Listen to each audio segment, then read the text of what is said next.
네, 근래 들어서 여러 교회에서 이 슬기로운 바람이 불고 있는 것 같아요. 설교 제목을 보니까 목사님들 뭐 슬기로운 교회 생활, 슬기로운 직장 생활, 슬기로운 가정 생활 이러면서 이 슬기로운 신앙생활 시리즈로 그렇게 여기저기에서 하는 것 같습니다. 정말이지 신앙생활 하기에 어려운 요즘 같은 때에 이런 슬기로움이 있어야 하지 않을까 생각을 해봅니다. 여러분, 세상에 난리가 일어나고 또 사람들 간에 갈등이 생기고 아니면 몸과 마음이 이 아픔이 생길 때라든지 가난할 때라든지 또 이런 모든 고통의 터널을 헤쳐나온 그리스도인, 이 어려움을 헤쳐나온 그리스도인들의 모두는 슬기로움이 있었습니다. 사랑하는 여러분, 어렵고 힘든 모든 시간들 슬기롭게 헤쳐나가시는 우리 모두가 되시기를 바랍니다. 그런 점에서 잠언은 우리가 살아가는 모든 삶의 현장에서 이런 슬기로움을 주는 책입니다. 특별히 오늘 말씀에 여러 가지 슬기로운 교훈을 소개해 주고 있는데요. 그 중에서도 주로 이 말과 인격에 관한 가르침에 이번 시간에 주목을 하려고 합니다. 자, 하나님은 우리에게 어떤 슬기로운 생활을 하라고 말씀을 하고 있을까? 첫 번째, 축복의 통로가 되라는 겁니다. 축복의 통로가 되라. 11절 말씀해 보니까요.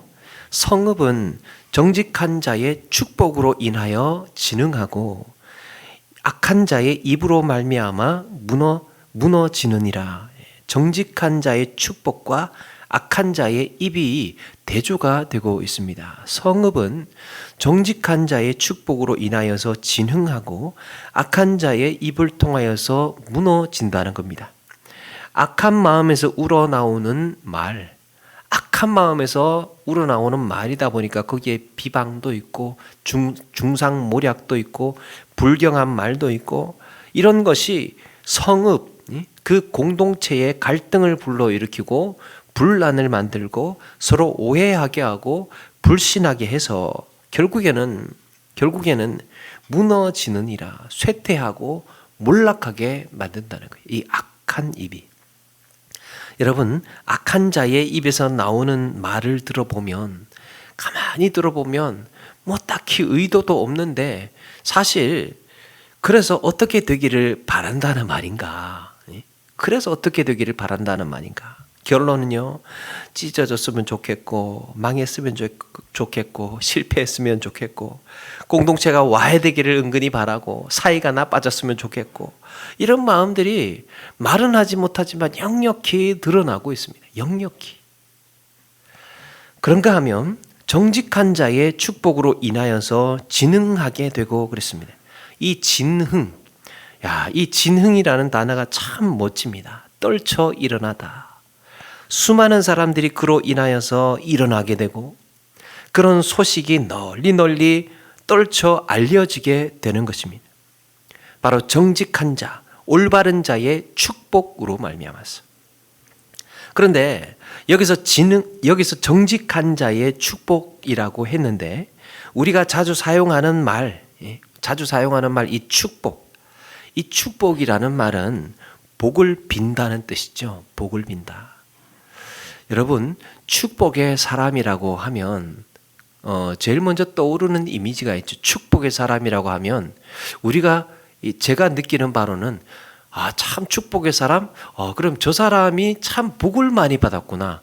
축복의 사람이니까 복을 많이 받았구나 라고 느껴질 수 있는데요.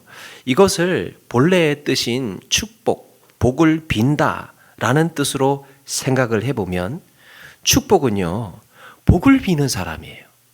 그 사람 스스로도 물론 복을 받았겠지만 그 사람이 하는 역할, 그 사람이 하는 임무는 복을 비는 사람이 축복의 사람이에요. 축복은 하나님께 비는 행위, 하나님께 예배하는 것을 말합니다. 특별히 문자적으로 이 축복, 이 문자적으로 하나님 앞에 무릎을 꿇다라는 의미가 있습니다. 축복의 사람은요, 무릎 꿇는 사람이에요. 축복의 사람은 복을 얻기 위하여서 복을 내려주시도록 간구하고 기도하는 사람을 말합니다. 이런 점에서 여러분, 성경에 수많은 축복의 사람들이 등장을 하는데요.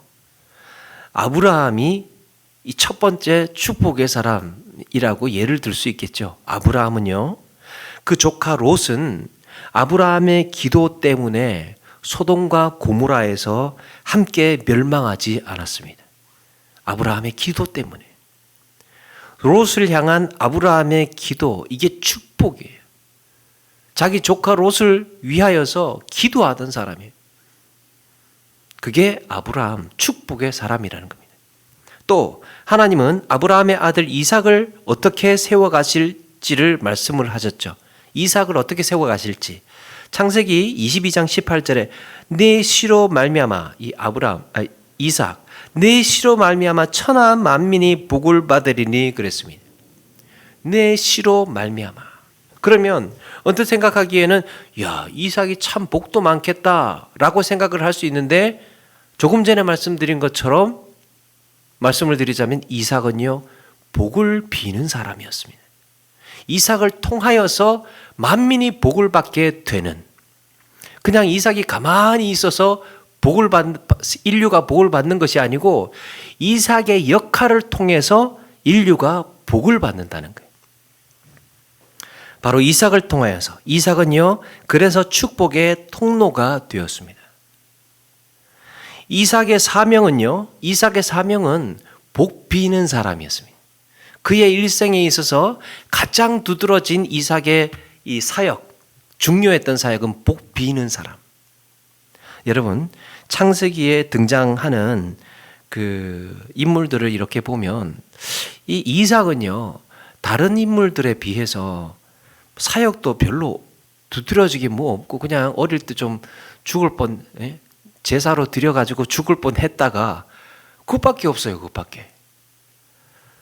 두드러진 모험담도 없고 뭐 야곱처럼 험악한 인생을 살았다는 등 이런 이야기가 이삭의 이야기에는 없어요.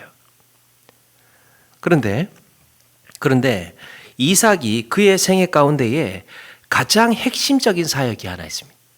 가장 두드러진 사역이 하나 있는데요. 그게 야곱을 축복하는 일이었습니다. 이삭이 나서 했던 일은 야곱 축복하는 일이에요.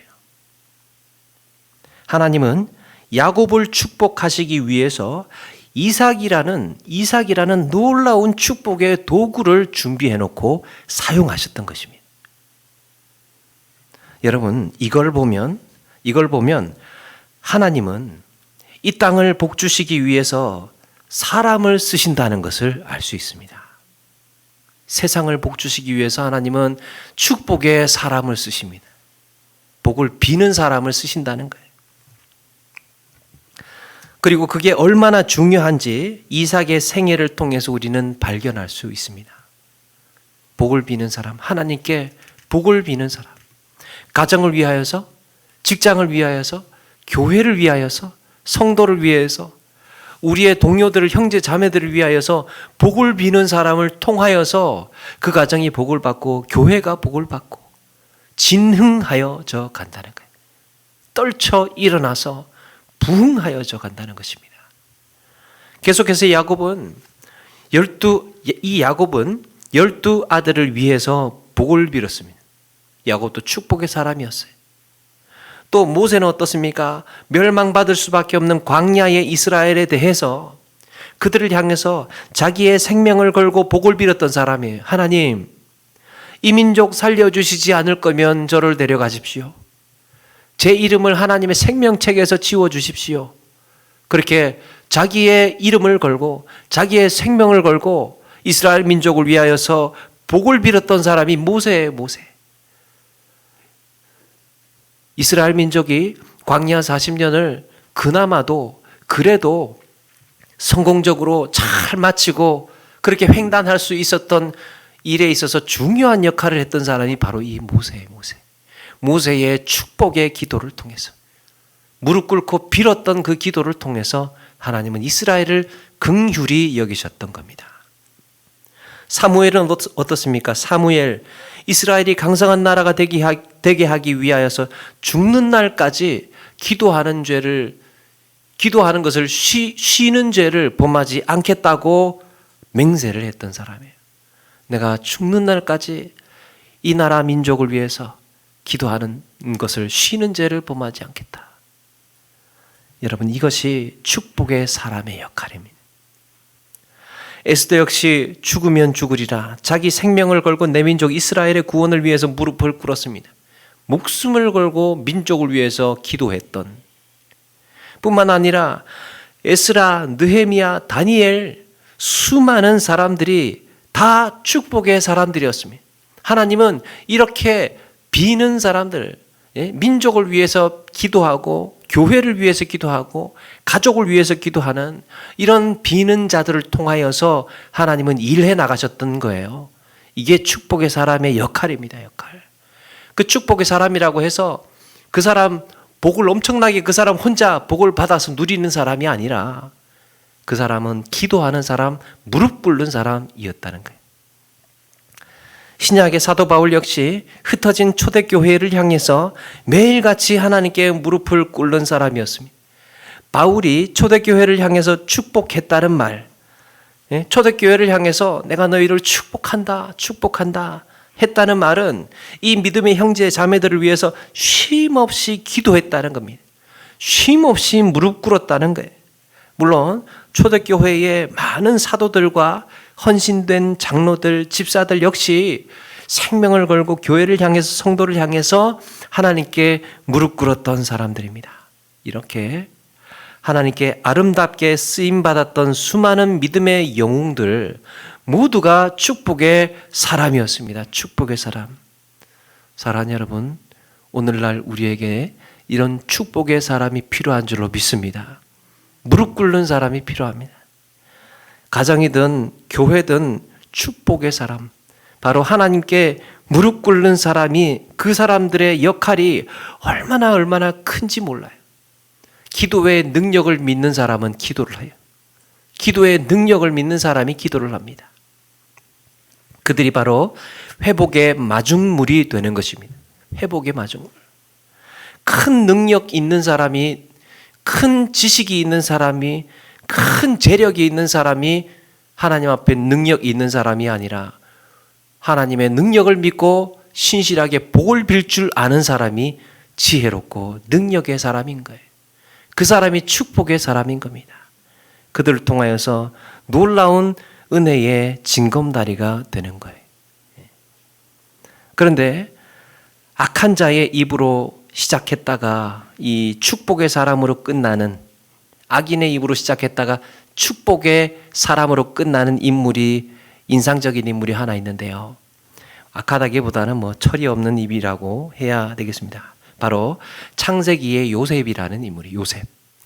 색동옷을 입은 것만 해도 얄미운데 어떻게 그렇게 세상에 형들 잘못한 거를 다 아버지한테, 야곱한테 일러 바쳤습니까? 아버지 야곱의 이 든든한 후원자가 되어주니까 세상 무서운 줄 모르고 이 요셉은 어릴 때 분란을 일으키고 고자질을 하고 증오를 쌓으면서 그렇게 이 감정의 골이 서로 깊어져 갔던 거죠. 형들은 어디 두고 보자 하면서 벼르고 있다가 나중에 이 요셉은 정말 이게 그 때가 와서 형들의 손에 애굽에 팔려가게 됐죠. 그런데 오랜 시간 동안 하나님은 이 요셉을 다루시면서 성숙한 하나님의 사람으로 성장하게 했습니다. 아버지 야곱이 죽은 후에 나중에 그 형들이 이제 아버지가 죽었으니까 총리 대신이 된 그 요셉에게 우리는 다 죽었구나. 옛날에 이 동생을 애굽에다 팔았으니까 이제 다 죽었구나. 그래서 형들은 살기 위해서 아마도 없는 말을 지어내야 했을 겁니다. 저 아버지가 유언인데 형들을 용서하라고 하셨다고. 이 말을 듣던 요셉의 마음이 미어집니다. 아니, 형님들이 어떻게 나에게 이런 말까지 해가면서 목숨을 구걸하게 되었을까? 사실 요셉은 이미 형들을 용서한 지 오래였습니다. 그래서 요셉이 말하죠. 두려워 마소서, 내가 하나님을 대신하리이까. 당신들은 나를 해하려고 하였으나 하나님은 그것을 선으로 바꾸사. 당신들은 나를 해하려고 하였으나 그 일이 오히려 하나님께서는 선으로 바꾸사 오늘과 같이 많은 백성의 생명을 구원하게 하시려 하셨나니, 인간적인 눈으로 본다면 분노의 세월이었습니다. 육신의 눈으로 본다면 어디 두고 보자, 이 원수를 갚을 날이 오겠지 하는 이런 일을 바득바득 가는 그런 세월이었습니다. 당신들은 나를 노예로 팔았지만 하나님은 이 모든 것을 선으로 바꾸셨습니다. 이제 내가 형님들과 아이들 다 책임지겠습니다. 걱정하지 마십시오.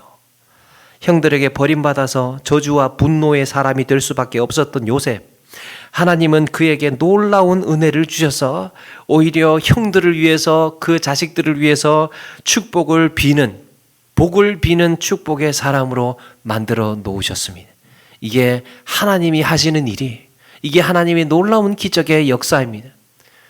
사랑하는 여러분, 우리의 마음의 응어리, 우리의 마음의 원한, 우리의 마음의 쓴뿌리, 우리의 마음의 상처, 이 모든 것들, 이것들이 하나님께서 다루시는 가운데에 성숙해지고 아름다워져서 이로 인하여서 복을 빌게 되는 놀라운 축복의 사람들로 세워지신 우리 모두가 되시기를 바랍니다. 이렇게 아름다운 화해가 있은 후에 요셉의 나이가 110세라는 걸 보니까 110살, 110세가 되었다는 것을 보니까 아마도 요셉과 그 형들의 나이도 지긋해서 백발이 성성한 노인이 되었을 겁니다. 그들이 화해하던 그 시점이 수염이 나고 이제 노년기로 접어들어서 아버지가 우리 살리려고 했다, 용서하라고 하셨다. 지나간 모든 세월이 한스럽고 원통하고 마음 같아서는 저주를 퍼붓고 싶다가도 나를 이렇게 인도하신 하나님의 은혜를 생각하니까 오히려 그 모든 것이 감사로 바뀌어 있었던 거예요. 세월이 지나고 보니까 참 그로 인하여서 감사로 바뀌어 있었던 것입니다. 여러분, 우리가 살아가는 삶의 마지막에, 우리의 삶의 마지막에 우리의 마음도 이렇게 감사만 남아야 할 줄로 믿습니다.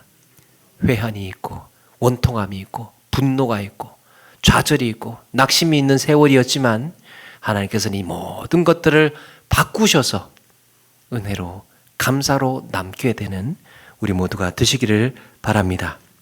사랑하는 여러분, 우리를 향하신 하나님의 뜻은 바로 이렇게 우리 모두가 이런 축복의 사람이 되는 것인 줄로 믿습니다. 하나님께서는 우리를 향하신 뜻이 너도 축복의 사람이 되기를 원한다. 너도 축복의 인생이 되기를 원한다. 축복의 통로로 너로 인하여서 내가 복을 주기를 기다리고 있다. 너를 통하여서 너희 가정이 복받기를, 너를 통하여서 너희 교회가 복을 받기를 내가 원하고 두 손 들고 기다리고 있다. 너는 무릎 꿇고 빌기만 해라. 여러분, 이게 축복의 사람의 원리. 그러므로 축복의 사람은 하나님 앞에 기도하는 자, 예배하는 자, 하나님 앞에 무릎 꿇는 자라는 뜻입니다. 축복은요, 인사가 아니라 기도예요. 축복은 말로 하는 것이 아니라 무릎으로 하는 것입니다. 이 땅에 살면서 악한 자의 입이 되지 않고 내 곁에 있는 한 사람 한 사람을 위해서, 가정을 위해서, 교회를 위해서 무릎으로 복을 빌어주는 축복의 사람들 다 되시기를 주님의 이름으로 축원합니다. 간혹 가다가 뜬금없이 교회도 한번 들러주시고 또 기도하러도 한 번씩 오시고 짬이 날 때, 시간이 날 때 축복의 사람이 되기 위해서 바로 그를 통하여서 하나님은 그를 주목해 주시고 바로 그들을 통하여서 가정이 살아나고 교회가 진흥하고 떨쳐 일어나게 되고 하나님의 놀라운 역사들이 바로 그들을 통해서 일어나게 될 줄로 믿습니다. 사람의 실력과 재능 이런 것들이 아니었던 것입니다. 슬기로운 신앙생활 두 번째 교훈, 가벼운 자리를 조심하라 하는 것입니다. 가벼운 자리를 조심하라. 오늘 말씀 12절에 보니까 지혜 없는 자는 그 이웃을 멸시하나 명철한 자는 잠잠하느니라. 그 이웃을 멸시하지만 명철한 자는 잠잠하느니라. 여기서 지혜 없는 자는 그 이웃을 멸시한다라고 했을 때 이 멸시는 정죄하다, 가볍게 생각하다라는 뜻입니다. 가볍게 생각하는 것. 그러니까 지혜 없는 자는 가까이에 있는 사람들을 정죄하고 그들의 허물을 쉽게 비난을 한다는 겁니다. 그런가 하면 명철한 자는 매우 신중한 태도를 취하죠. 가벼운 자리를 그렇게 조심히 여기고 잠잠할 줄 안 되는 거예요. 13절에도 보니까 이렇게 말씀합니다. 두루 다니며 한담하는 자는 남의 비밀을 누설하나 마음이 신실한 자는 그런 것을 숨기느니라. 누설하나 마음이 신실한 자는 그런 것들이 뭡니까? 남의 비밀이죠. 남의 비밀을 숨길 줄 아는 사람. 자, 여기서 이 한담이라는 말은 보통 한가롭게 주고받는 말을 한담이라고 하죠. 한자로 이 한담이라고 할 때 이 한자가 한가할 한자인데요. 한가할 한자인데 문문자 사이에 문문자 사이에 그 사이에 나무 목자가 있어요. 나무 목자 들어가 있습니다. 그래서 이 문지방을 의미하기도 합니다. 어쩌면 옛날에 문을 열어놓고 문지방에 기대어 있는 이 한가한 한 사람의 이미지가 떠오릅니다. 그리고 그 너머에 있는 사람에게 던지는 얘기다 보니까 무슨 중요한 말을 하겠습니까? 그냥 마당에서 빨래하면서 빗자루 쓸면서 편하게 그냥 툭툭 내던지는, 그냥 쉽게 내던지는 이런 내뱉는 말이에요. 그런데 히브리어 성경에 한담이라고 번역된 단어가 독특합니다. 이 한담으로 번역된 단어는요, 상거래가 일어날 때 자기 이익을 극대화하기 위해서 나오는 말이라고 합니다. 그러니까 물건을 팔려고 할 때 잔뜩 자기 욕심을 차리고 있는 가운데에서 나오는 말이랍니다. 이게 무슨 말인지, 무슨 느낌인지 이제 감이 짐작이 되죠. 요즘에는요, 정찰제가 되어 있고, 무슨 가격 비교가 다 되어 있고, 또 뭔가 물건이 잘못되면 환불 이런 것도 해야 되는데요. 그 당시 같으면, 수천 년 전 같으면 그냥 장사를 할 때 어떻습니까? 그냥 부르는 게 값이에요. 뭔가 정해진 게 없으니까. 필요하다면 거짓말도 하기도 합니다. 경쟁하는 상인들을 비방하기도 하고, 이간질을 하기도 하고, 헐뜯기도 하고, 물건 팔기 위해서. 그래서 70인역 성경에는 이 한담하는 자를 두 개의 혀를 가진 자라고 번역을 했습니다. 얼마나 거짓이었으면, 얼마나 거짓말에 대한 상징이었으면 두 혀를 가진 자. 자, 그런데 이런 상황에서 주목할 일이 일어나고 있습니다.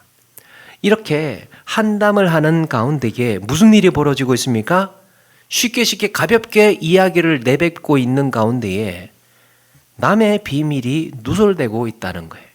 한담하는 가운데 두루두루 다니면서 마실 가서 여기도 갔다가 저기도 가서 쉽게 그냥 툭툭 내뱉는 가운데에, 가볍게 이야기하는 가운데에 남의 비밀이 누설이 되고 있습니다. 비밀이 무엇입니까? 비밀. 드러나서는 안 될 말이 비밀이죠. 감추어져야 하는 거예요. 감추어져야 하는 거. 그런데 그게 누설되고 있다는 거예요. 줄줄 새고 있는 겁니다.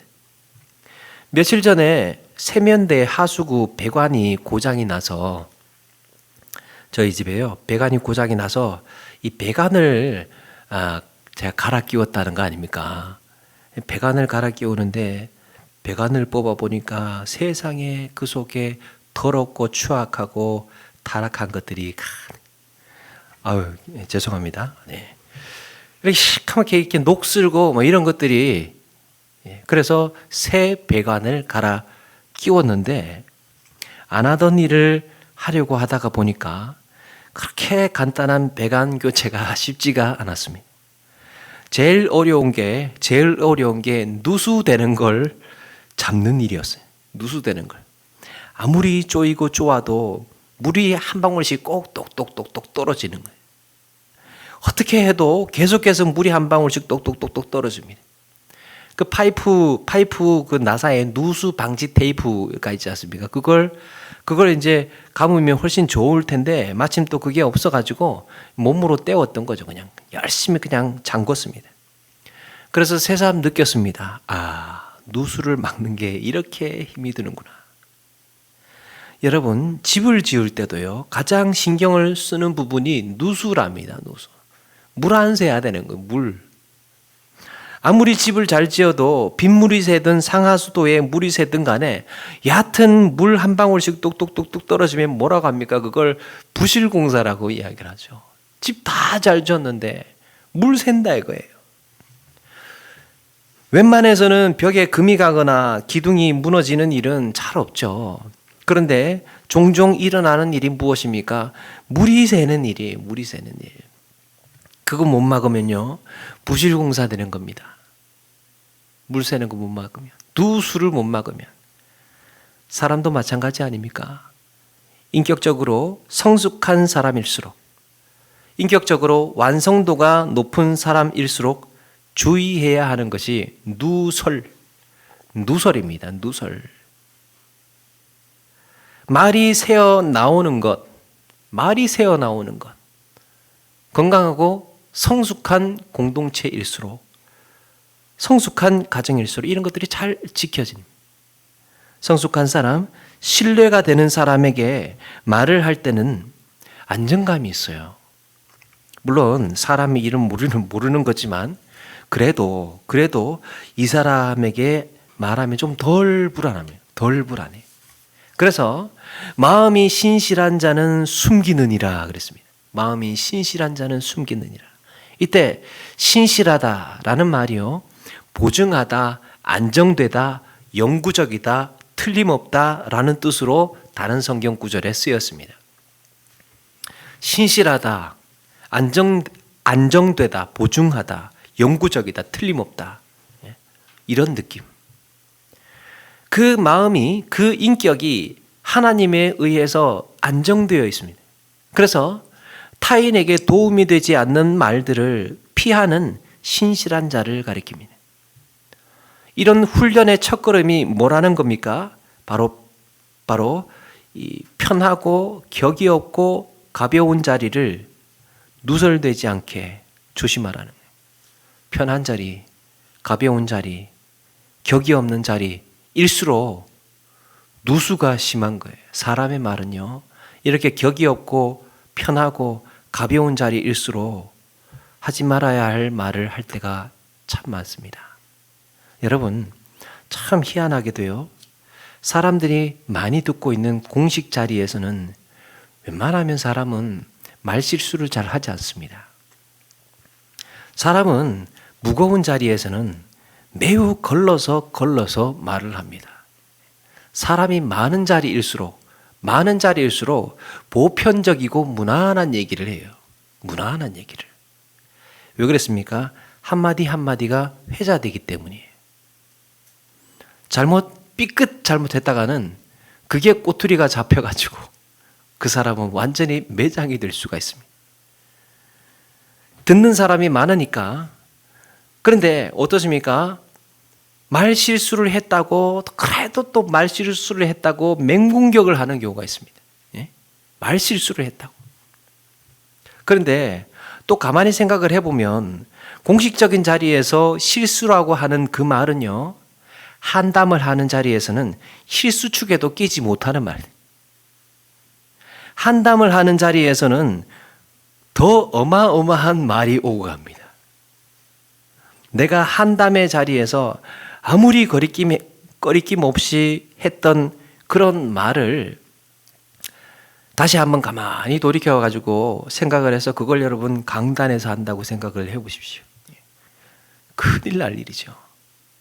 자, 이렇게 성경이 주목하는, 하나님의 눈길이 주목하는 그 시선은 어디에 있습니까? 우리 언어 생활의 현장은 어디에 있습니까? 한담하는 자리예요. 한담하는 자리. 가볍게 이야기하는 그 자리를 하나님께서 보고 계신다는 거예요. 슬기롭게 신앙생활 하기 위해서는 가볍게 말하는 자리에서 이것이 내가 누군가를 곤란하게 만드는 말인가, 누군가에게 상처 주는 말인가 살피라는 겁니다. 한담하는 자리다 보니까 아무래도 편하게 이야기할 수 있고 또 그렇게 해야 되겠죠. 그렇게 해야겠죠. 편하게 이야기하고 숨쉴 대화로 풀 수 있는 이 시간들이 필요하지 않겠습니까? 그런데 여기에서 하나 주의할 것, 남의 비밀을 누설하는 것, 하지 말아야 할 이야기도 있다는 거예요. 여러분, 가벼운 자리에서 사고가 납니다. 격이 없는 대화에서 상처받아요. 격이 없이 이야기를 나누다가 격이 없다 보니까 계속 격이 없는 이야기 하다 보니까 하나 걸리는 거예요. 상처받습니다. 격이 없는 자리에서 하는 말이 진짜 내 모습이라는 걸 기억하시고 신실한 자는 그런 것들을 숨깁니다. 세 번째, 선한 지략을 사용하라. 선한 지략. 14절에 보니까 지략이 없으면 백성이 망하여도 지략이 많으면 평안을 누리느니라. 지략이 많으면 평안을 누리느니라. 성경은 많은 대목에서 무엇이 옳고 그른지 분명히 말씀하는 경우가 많습니다. 이거는 되고 저거는 안 되고 이런 식으로 이거는 이렇게 해야 하고 저거는 저렇게 해야 한다는 이런 식의 매뉴얼 같은 말씀을 하는 경우가 많습니다. 내가 주의해야 할 대상이 명확히 드러나 있어요. 성경에서 가르쳐주는 이 말씀은. 그런데 오늘 14절에 보니까요, 분명한 대상을 말하는 게 아니라 상황을 주의하라는 겁니다. 상황. 이걸 상황 경계라고 말할 수 있습니다. 상황을 경계하는 거예요. 정해진 어떤 대상을 경계하는 게 아니고 내가 지금 처해 있는 이 상황을 경계하는 것. 언제 어디에서 어떤 일이 벌어질지 모르는 불안정한 상황에서 지략을 발휘하는 겁니다. 지혜를 발휘하는 것. 예수님도 이런 상황을 가리켜서 이런 말씀을 하셨죠. 뱀같이 지혜롭고 비둘기같이 순결하라. 뱀같이 지혜로울 거면 뱀같이 계속 지혜로워야 하는데 그럼에도 비둘기같이 지혜로워야 한다. 견지해야 할 양면의 양날이 있다는 것입니다. 뱀같이 지혜로워야 돼. 그러면서도 아울러서 비둘기같이 순결해야 돼. 여러분, 정말 악한 사람들을 가만히 보면 참 지략이 있는 사람들이 많아요. 악한 사람, 못된 사람들, 지략이 있는 사람들이 많습니다. 범죄를 저질렀는데도 잘 잡히지를 않아요. 정말 악한 사람들은 안 잡히는 사람들이에요. 뭔가를 잘못했는데 딱히 책 잡을 것도 없어요. 마음은 안 드는데 꼬집어 욕할 것도 없습니다. 마음은 안 들어요. 근데 기분은 나빠요. 뭐라고 손가락질 할 수가 없이 교묘하게 요리조리 피하면서 자기 할 거는 다 하고 또 손가락질을 받지 않는 이런 지략. 이것이 악한 자가 악한 자로 드러나지 않기 위한 지략입니다. 악한 자가 악한 자로 드러나지 않기 위한 지략. 그런데 성경에서 말씀하고 있는 이 지략은요, 의로운 뜻을 갖고 선한 양심을 가진 지략입니다.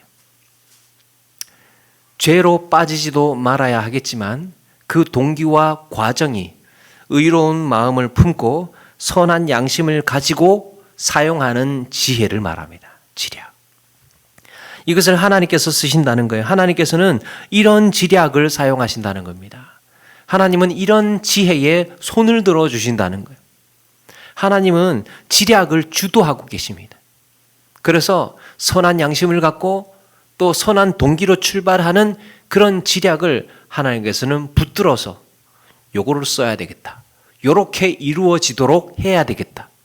하나님께서는 그렇게 우리의 선한 양심을 가진 지략을 사용하셔서 하나님의 역사를 이루어 가시는 겁니다. 예를 들면 사무엘하 17장에 다윗의 아들 압살롬이 쿠데타를 일으켜가지고 나라를 장악을 하게 되죠. 이 압살롬에게는 아히도벨이라는 아주 탁월한 모사꾼이 하나 있었습니다. 아히도벨. 이 아히도벨이 압살롬에게 이런 지혜를 줍니다. 자, 지금 다윗은 힘을 잃고 도망 중입니다. 이 여세를 몰아서 숨 쉴 틈도 주지 말고 이 여세를 몰아서 바짝 추격을 해가지고 아예 이 숨통을 틀어줘야 됩니다.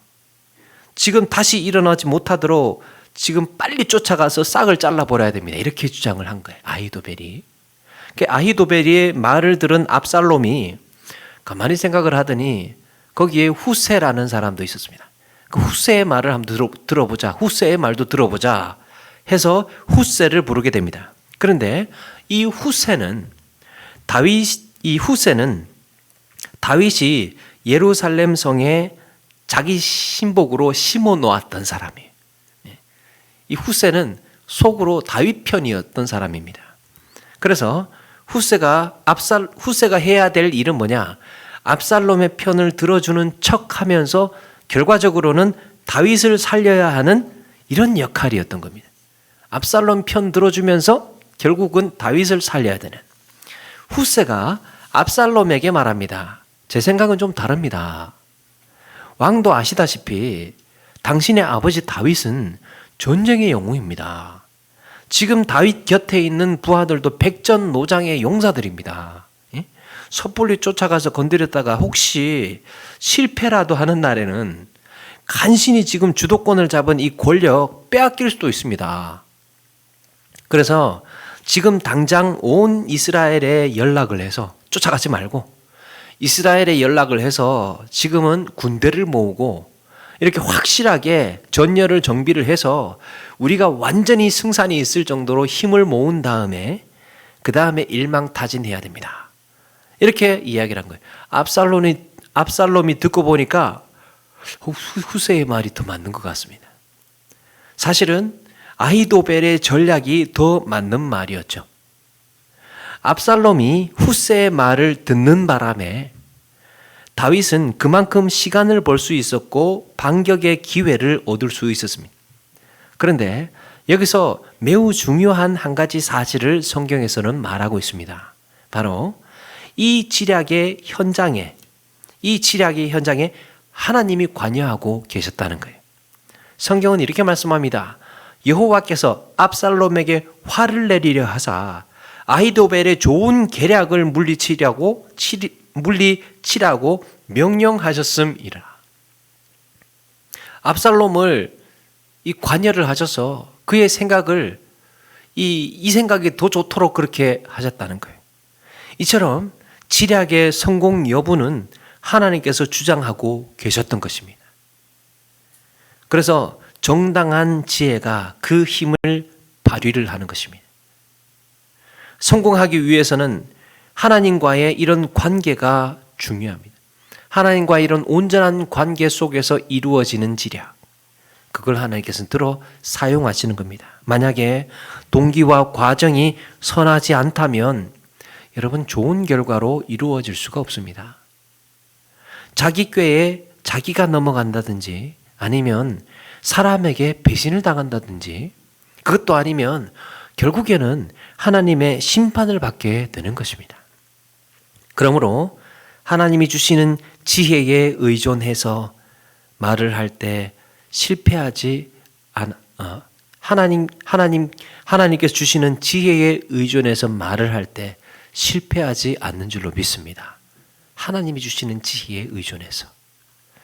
그 당시에는 손해를 보고 그 당시에는 사람들의 관심을 갖지 못한다 하더라도 시간이 지나면 알게 되고 또 하나님께서 말씀에 의지해서 반응했던 그런 지략에 손을 들어 주시는 거예요.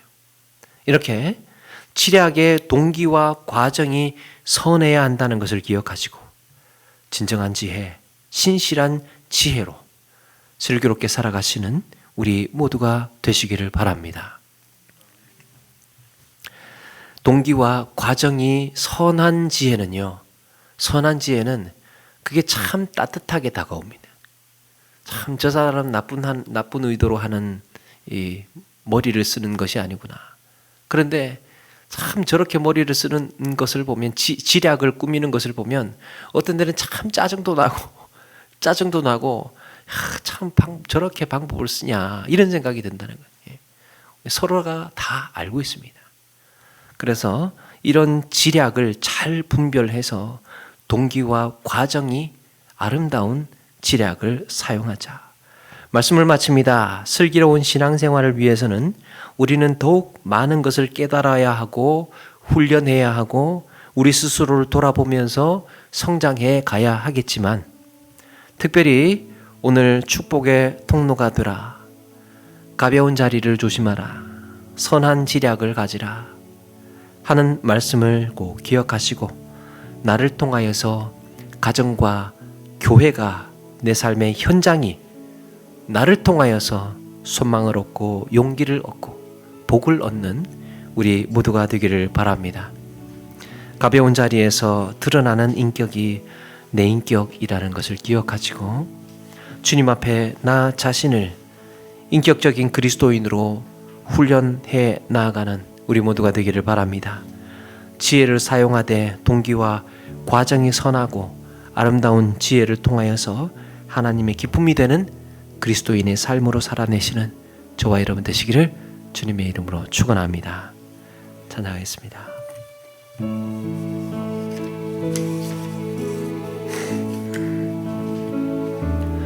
당신의 그 섬김이 천국에서 해같이 빛나리, 당신의 그 겸손이 천국에서 해같이 빛나리, 당신의 그 믿음, 당신의 그 믿음이 천국에서 해같이 빛나리, 당신의 그 충성이 천국에서 해같이 빛나리, 주님이 기억하시면 족하리, 예수님 사랑으로 가득한 모습, 천사도 흠모하는 아름다운 그 모습, 천국에서 해같이 빛나리, 당신의 그 순종, 당신의 그 순종이 천국에서 해같이 빛나리, 당신의 그 사랑이 천국에서 해같이 빛나리, 당신의 그 찬송이, 당신의 그 찬송이 천국에서 해같이 빛나리, 당신의 그 헌신이 천국에서 해같이 빛나리, 주님이 기억하시면 족하리, 불타는 사명으로 가득한 모습, 천사도 흠모한 아름다운 그 모습, 천국에서 해같이 빛나리.